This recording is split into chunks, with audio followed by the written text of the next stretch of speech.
Hello guys, ngayon po ay nandito tayo sa Olden, Norway.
So guys, kung napapansin niyo po, may flag po dito sa Circle K.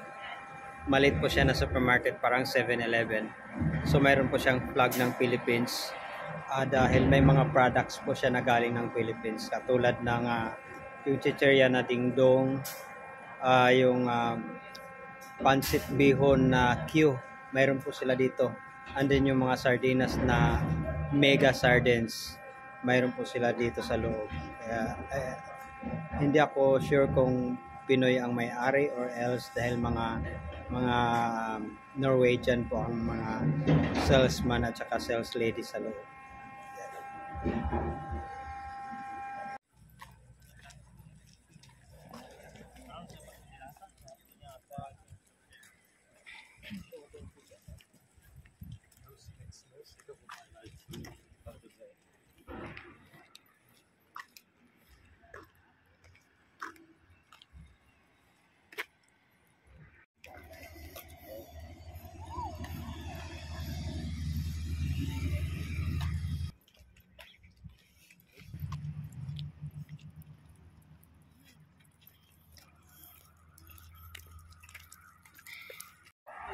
Center of the universe.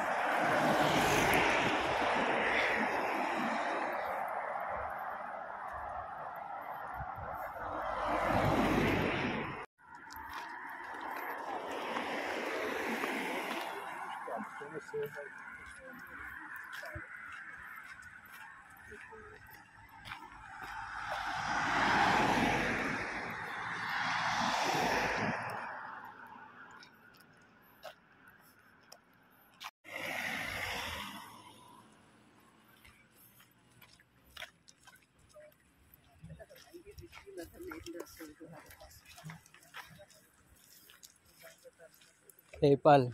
Hello, hi, how are you? See, the location is so beautiful. You saw my... अरे मतलब टूट रहा होगा वो तो नहीं बहुत पहले का पहले ऐसे रहता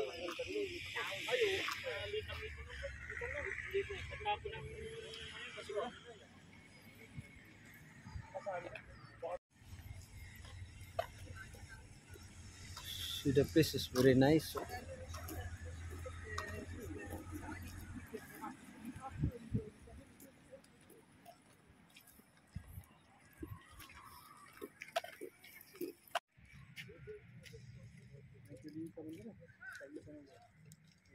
बादल से ऐसी है मतलब ग्रीन ग्रीन का है पहाड़ है उधर बरसात में आएगा बिल्कुल सीन है इसका एक घर नहीं है वहाँ Big bike. You have like this, right? I still have. No, I sail already. Uy, Because I am here, every time I'm going, it's telling me. why is it? So I sail out and then I buy one scooter for my wife. So only scooter.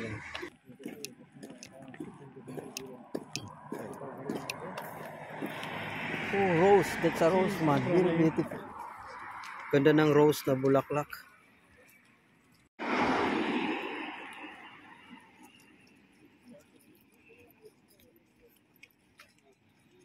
I want one picture. I'm sitting here and you. So guys, ito po ay isang maliit na supermarket. Coop Mart.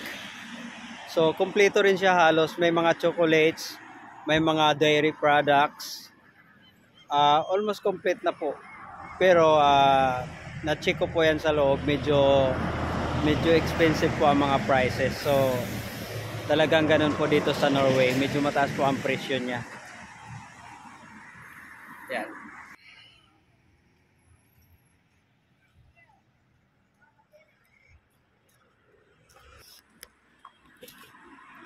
Guys, ngayon po ay nandito tayo sa Olden, Norway. Talagang napakaganda ng lugar. Sobrang peaceful. Napakalinis, tahimik. Parang I think zero crime yata dito. Yan. Hi. I think this is the center one.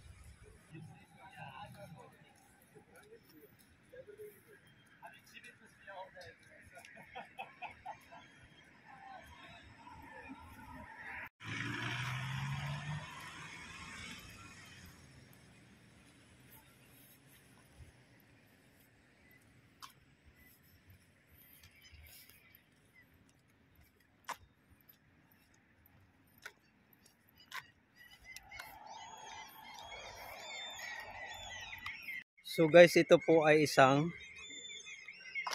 graveyard. Graveyard po sa sementeryo dito po sa Olden, Norway. So ganyan po ang style ng mga sementeryo nila. Yan. Yan po. Talagang organized, naka-organize siya. Yan. Dahil ito ay Norway, medyo social po ang datingan niya. Yan po. Yan guys, napakaganda po ng lugar. Parang kung imaginein mo, parang nasa postcard lang. Picture perfect siya talaga.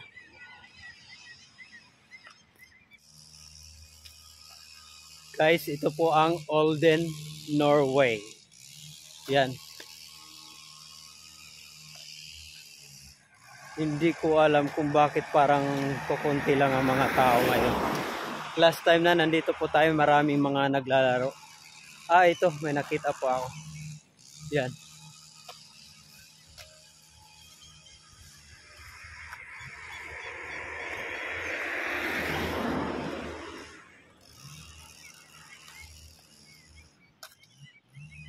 Okay. So ito po ay isang school.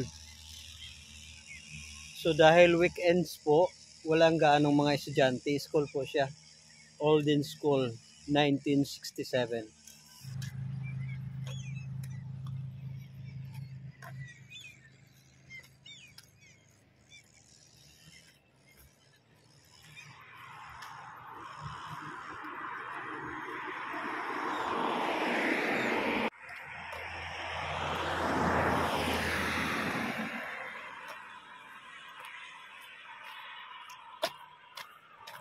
Napaka-peaceful ng lugar.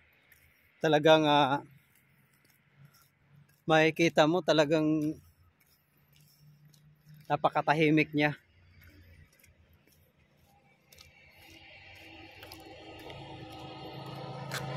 Ganda ng motor oh.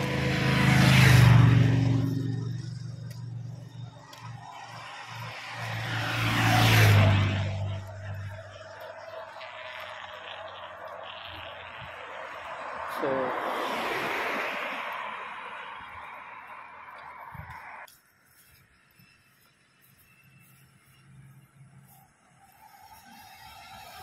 yan po, isang tour.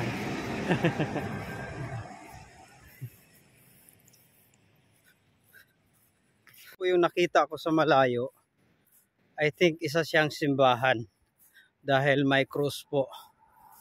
Kaso hindi ako sure kung open siya, kung pwede tayong pumasok sa loob. So tingnan po natin. So guys, isa po siyang simbahan. Pero hindi ako sure kung pwedeng pumasok. Try po natin.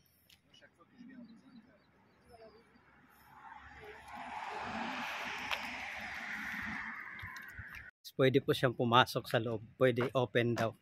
So i-try po natin sa loob.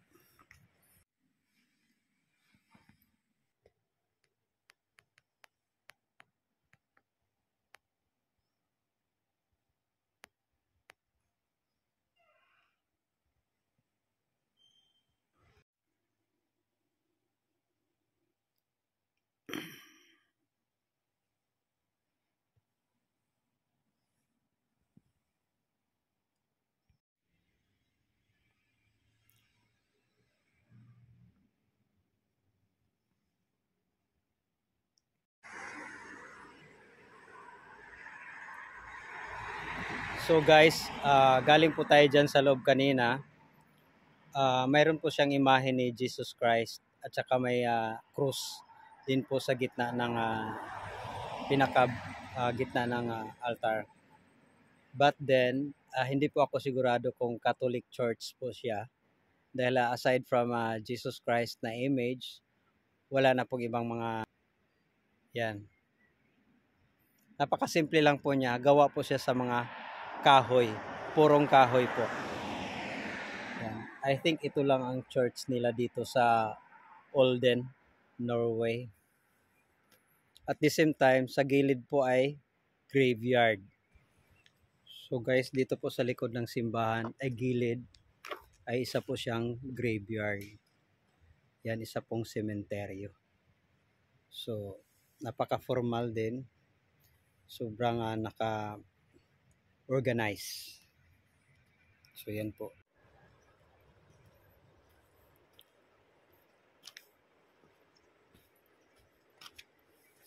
So guys, kung napapansin nyo po, itong yung malawak na space, ito po ay isang malawak na damuhan.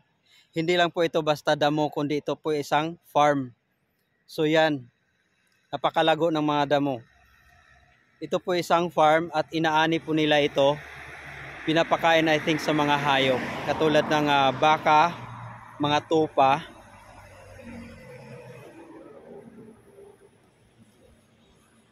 Pinapak po nila yan. Kagaya nung kung may nakikita po kayong naka-bundle na yan. Yun po yung mga damo. Ito po yung mga inaani nila dyan sa farm na yan. Mga damo. I think.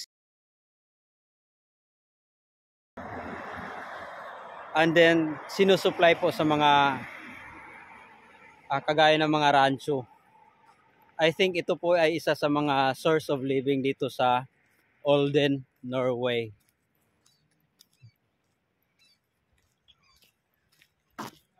Yan. Mga damo, isang farm.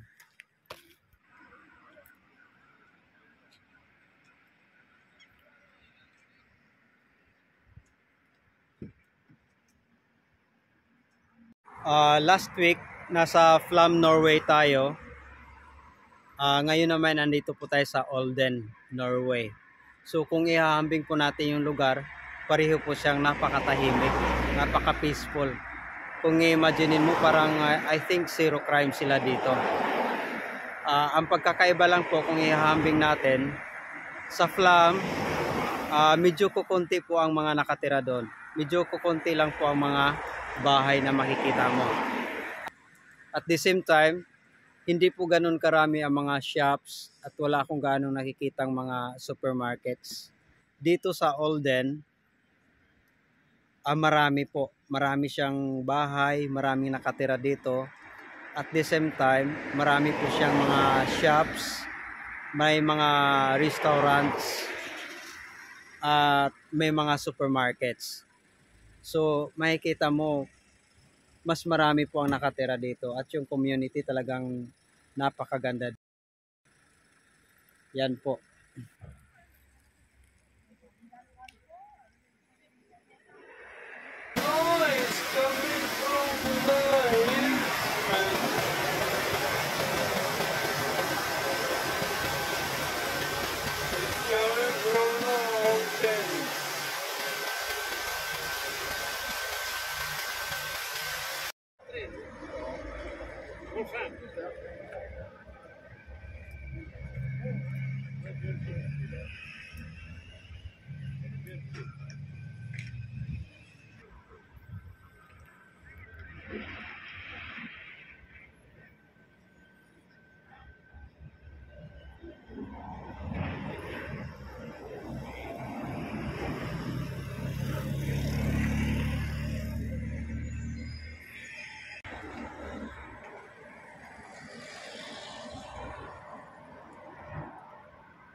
ये स्टोरी थोड़ी नहीं है। अच्छा मतलब खुद ही फूल निकले बनाना पड़ा नहीं वो लगाया हुआ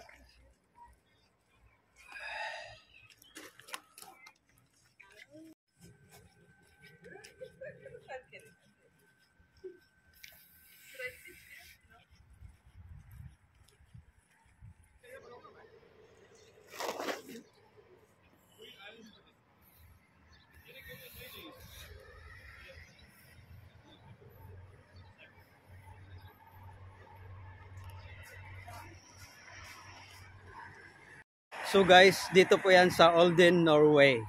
Talagang napakaganda ng lugar, sobrang peaceful. Yung scenery niya, parang picture perfect siya. Talagang napakaganda niya, para siyang nasa postcard kung titingnan mo. So, maraming salamat po sa pagsama nyo sa akin dito. At naway nagustuhan nyo po ang aking video. Don't forget to like and subscribe.